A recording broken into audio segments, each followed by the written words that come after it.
Ojiraba. The import bill is at 7.1 billion. In other words, byetutwala wabweru biri at 5.8 billion. Naye 4.2 billion, but byetugula wabweru is 7.1 billion. So in other words, twin a deficit of 2.9 billion dollars. Yeah.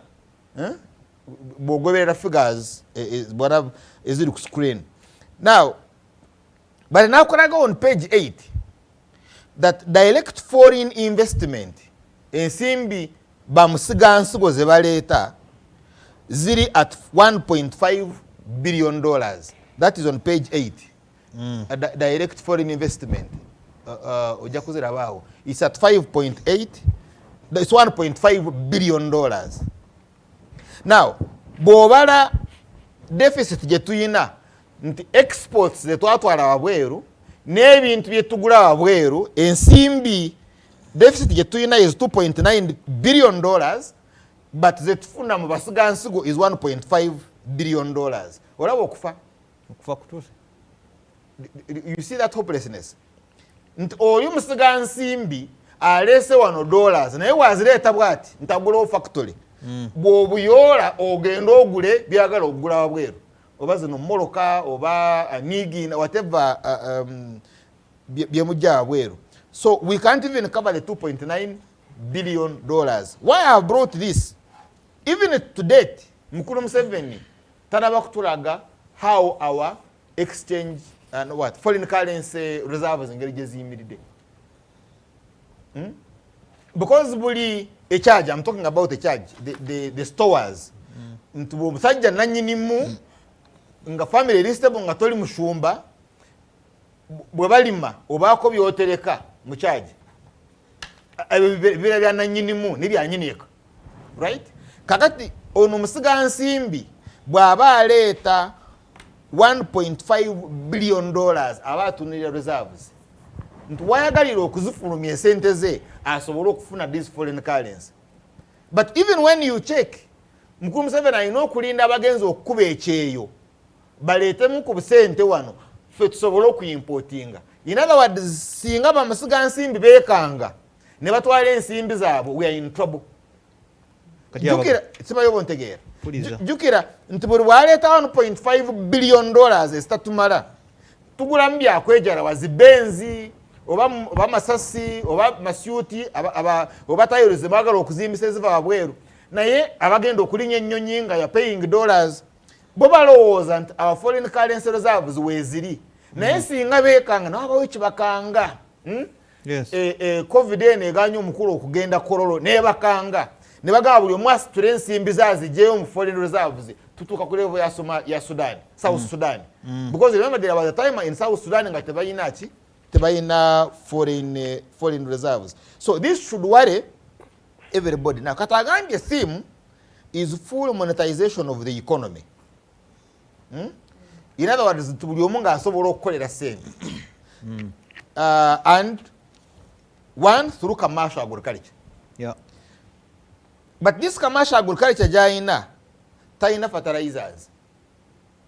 It doesn't. Bw'ogobera the state of the nation address gye yagambaga abazungu mukyusa muyingira nnyo mu bbeeyi ya fertilizers. Naye I'm going to subsidize. Ngenda kwata sentence w'abalimi okugula fertilizers. Ne factory gyalaga okuteekawo torolo byagaana. So you don't have fertilizers, you don't have seeds. N'ensigo ez'okusiga we don't have.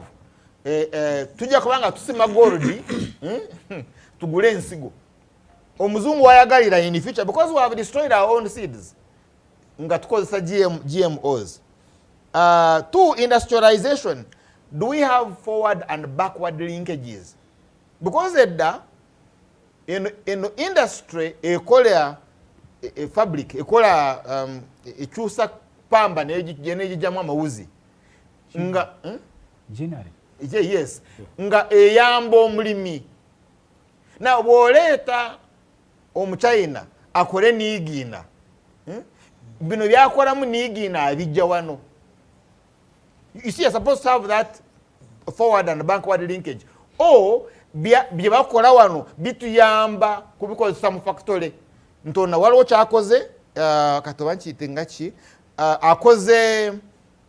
akoze ink kakati ink mugenda kugikozesa mu factory endala ekole kalaamu. So we don't have that. And then market access. Wenjogera leero one, to have market access abantu balina kubanga balina ensimbi, because you must have purchasing power. Tosobola kugula nga toyina. So oyina akatale ka abantu bangi nnyo naye nga baavu. Nosanga nga Busurwa yesa yambadde suit but ya mmeka.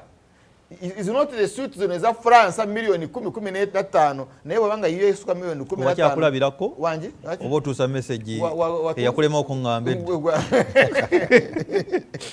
watunda ekibanja omanye okutunda ekibanja ng'ogenda kugula suit. So bino byonna olina okuba ng'obitunuulira. And these industries, what is the cost? Abachina factories ebaggala olw'okuba ebizivaamu bireeta obulwadde nga kansa ewaabwe. Ono abagamba muzimpe nzitwale ekyankwanzi ng'ebigenda okuvaamu bwe biyingira mu ttaka ne biyingira mu mazzi ne gagenda mu Lake Victoria ng'ekinaavaamu kulwala kansa. You know, is this business y'okushumba, this economy y'okushumba is very interesting, that wakkiriza abantu ne bagenda gaba noteekawo settlements nota swamps entobazi kakati abantu human fecal material kazambi waabwe ng'ayingira mu mazzi direct woosena amazzi g'okunywisa Kampala. Now tosobola kufuna mazzi ga kunywa kuva gaba, oyina okugajja 72 kilometers Katosi, but even Katosi baagala kuzimbayo kibuga. So nabo bagenda kuyiwaayo kazambi waabwe Katonda agajjawa. Where are you going to? Katonda yobuuza bano balowooza ensi egenda kukoma nabo. Now finally kyenda mu budget yino ekitaliimu bandi badde bateekamu ensimbi z'okubba.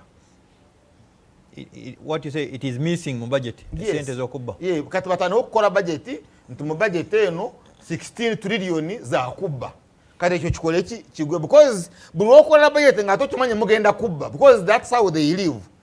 Kati nosanga na buno obutono wabadde oyogerako nga bagenda kukola ki, bagenda kububba. And njagala kulabula mpuluta maguzi buli okoma okubasaba oluguudo bo bayamba kubba obayamba kola obayamba gamba kati tugenda kulukola because mwakubye nnyo enduulu kati awo ne babbirawo. Buli okoma okubaga bannange mujuze potholes baga yongeramu nga bateeka bagenda okuteekamu juli akasente. Now finally in less than a minute, to pay tax is a responsibility. Kitegeeza mu Luganda omusolo obuvunaanyizibwa bwange. Very good. Naye obuvunaanyizibwa obwo bukuwa right. It gives you eddembe. Eddembe is more than a beto, a right to vote. The reason kulwaki oyina eddembe ly'okulonda akukiikira gwe basomedde budget kololo is because of omusolo. Now for this to happen, you must have democracy. Yes. There must be choice. Oyina eddembe okulondamu. Now okulondamu tekitegeeza kulonda bano ba MP. Okulondamu means to choose between competing alternatives. Omukyala Namuga ayina ekirowoozo, Rwomushana aleese ekirowoozo, nono naye aleese ekirowoozo, Rutamaguzi naye aleese ekirowoozo, bye bina. Now nze omulonzi n'empuliriza ebirowoozo n'ennonda mukyala Namuga olw'ekirowoozo kyakoze eki kyayina. That means nti okulonda kuyamba nze tekuyamba gwe nnonda. You know, that has been the misconception mu Room 7 how he has killed democracy. Tuyina impression nti bwe nnonda omubaka nze mba nnyambye omubaka.